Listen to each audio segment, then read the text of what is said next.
अस्सलाम वालेकुम प्यारे बच्चों, क्या हाल हैं। उम्मीद है आप सब बिल्कुल खैरियत से होंगे और अपना बहुत ख़याल रख रहे होंगे। जी तो बच्चों, आज हमने अपने जो सबक हमने शुरू किया था, जो पिछले 2-3 दरसों से हमारा चल रहा है, उसकी एक्सरसाइज हमारी चल रही है, मश्क चल रही है, वो ख़त्म। आज हम इंशाल्लाह उसको ख़त्म कर देंगे।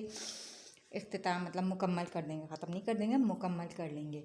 तो पेज नंबर 48 सफ़ा नंबर 48 आज हमने करनी है उस सबक की ज़बान दानी। जी तो बच्चों, ज़बान दानी में हमें क्या बताना है कि इस्तेफ़ामी जुमलों को इनकारी जुमलों में तब्दील करें। सबसे पहले तो मैं आपको बता दूं, इस्तेफ़ामी जुमले कौन से होते हैं। इस्तेफ़ामी जुमले वो होते हैं जिसमें हम किसी से कोई सवाल पूछते हैं। और इनकारी जुमले कौन से होते हैं। इनकारी जुमलों में हम किसी को जो जुमला बोलते हैं कि नहीं करना हमने ये काम, या ये काम हम नहीं कर रहे। नहीं जिस जुमले में आता है, मना करना किसी भी चीज़ के लिए, वो इनकारी जुमले होते हैं। और इस्तेफ़ामी जुमले जिसमें किसी से सवाल किया जाए। तो बच्चों चलें हम अपनी एक्सरसाइज ये शुरू करते हैं। एक कॉलम में हमें इस्तेफ़ामी जुमले दिए हैं, एक कॉलम हमें खाली दिया है, उसके ऊपर लिखा है इनकारी जुमले।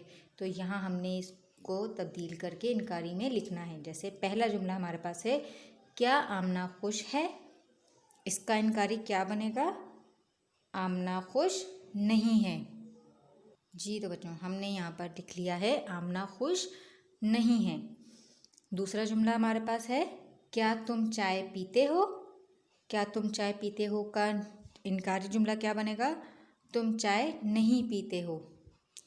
जी तो बच्चों, हमने जुमला लिख लिया है, तुम चाय नहीं पीते हो। अगला जुमला है हमारे पास, क्या बारिश हो रही है। इसका इनकारी जुमला क्या बनेगा, बारिश नहीं हो रही। जी तो बच्चों, हमने इसका जुमला लिख लिया, बारिश नहीं हो रही है।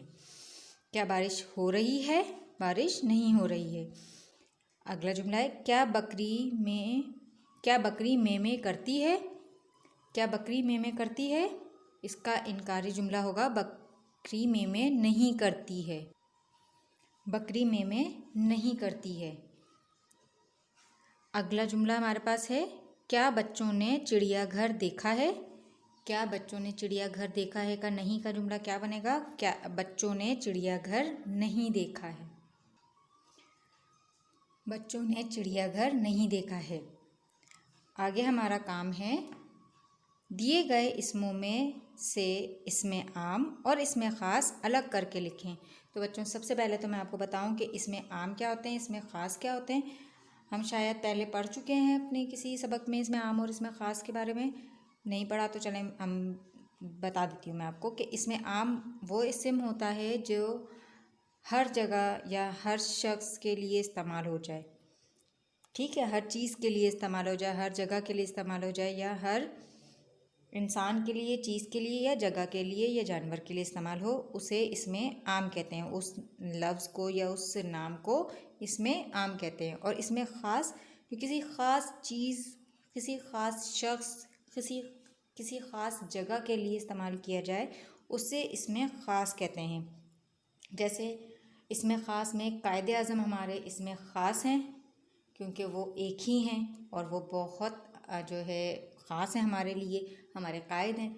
और कुर्सी, मिसाल के तौर पे कुर्सी जो है वो आम है। हमें नहीं पता हम किस की कुर्सी की बात कर रहे हैं, लकड़ी की कुर्सी की बात कर रहे हैं, प्लास्टिक की कुर्सी की बात कर रहे हैं, या स्कूल की कुर्सी, या ऑफिस की कुर्सी, या बाहर बाज़ार वाली कुर्सी, कोई सी भी हम कुर्सी। तो कुर्सी इसमें आम है और कायदे आज़म इसमें ख़ास। तो हमें कुछ अल्फाज दिए हैं, इस किताब, शहर, फैसल मस्जिद, दरिया, कुरान मजीद, हिमालय, फूल, हसन, लाहौर, बाग। अब इसमें से हमने इसमें आम और इसमें ख़ास चुन के इन खानों में इसमें आम की जगह पे इसमें आम और इसमें ख़ास की जगह में इसमें ख़ास लिखनी है। तो सबसे पहले बच्चों, इसमें आम में क्या लिखेंगे हम, किताब। किताब हमें नहीं पता कि कौन सी किताब की बात कर रहे हैं, उर्दू की किताब की बात कर रहे हैं, मैथ की किताब की बात कर रहे हैं, या कहानी की किताब की बात कर रहे हैं। तो यहाँ पर हमने पहले लिख लेना है किताब। जी तो बच्चों, हमने किताब लिख लिया। फिर है हमारे पास इसमें आम, शहर।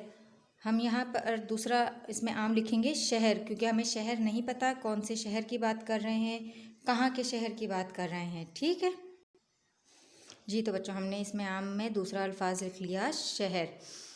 फिर है फैसल मस्जिद। तो बच्चों फैसल मस्जिद तो पूरे पाकिस्तान में एक ही है, तो फैसल मस्जिद हुई इसमें ख़ास, तो ये हम इसमें ख़ास के कॉलम में लिखेंगे जी। तो बच्चों इसमें ख़ास में आ गया हमारा फैसल मस्जिद। फिर है दरिया। अब इसमें भी दरिया का नाम नहीं दिया कि दरिया नीलम, दरिया जहलम या दरिया सवात की बात कर रहे हैं, तो ये सिर्फ दरिया की बात कर रहे हैं, तो ये इसमें आम में आएगा। फिर हमारे पास है कुरान मजीद। तो बेटा बच्चों कुरान मजीद पूरी दुनिया में एक ही है, तो ये तो आ जाएगा हमारा इसमें ख़ास में कुरान मजीद। अगला अल्फाज है हमारे पास हिमालय। हिमालय जो है एक जगह है, वो ख़ास है, वहाँ पर पहाड़ियाँ बहुत मशहूर हैं, तो ये इसमें ख़ास में आ जाएगा। अगला है फूल। फूल की ये बता नहीं रहे फूल किस चीज़ का फूल है और कहाँ का फूल है, तो फूल जो है इसमें आम में आ जाएगा। फिर है हसन। हसन एक ख़ास शख्स का नाम है, तो ये आ जाएगा इसमें ख़ास में। लाहौर। लाहौर भी एक ख़ास जगह का नाम है, तो ये भी इसमें ख़ास में आ गया।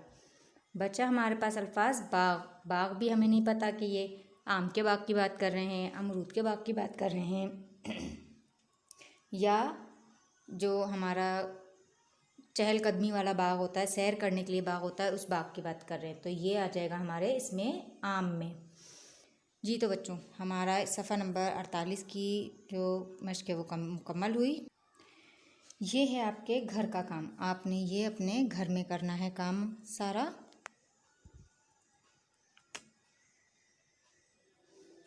लिखाई की महारत, इन अल्फाजों को अपने जुमलों में इस्तेमाल करना है। रमज़ान, ख़त, ईद उल फ़ित्र, ईदगाह, चमकीले। रमज़ान, ख़त, ईद उल फ़ित्र, ईदगाह, चमकीले जी। तो बच्चों ये आपने अपने घर में करना है। इसी के साथ आपका ये सबक नंबर 7 जो है वो मुकम्मल हो गया। इसकी मश्क भी हो गई, इसकी पढ़ाई भी कर ली हमने, सारे सवाल जवाब भी कर लिए। तो अब ये सारा काम अपने अपनी कॉपी में करना है और बहुत अच्छे से याद करना है। अगले दस्तक के लिए हमें इजाज़त दीजिए।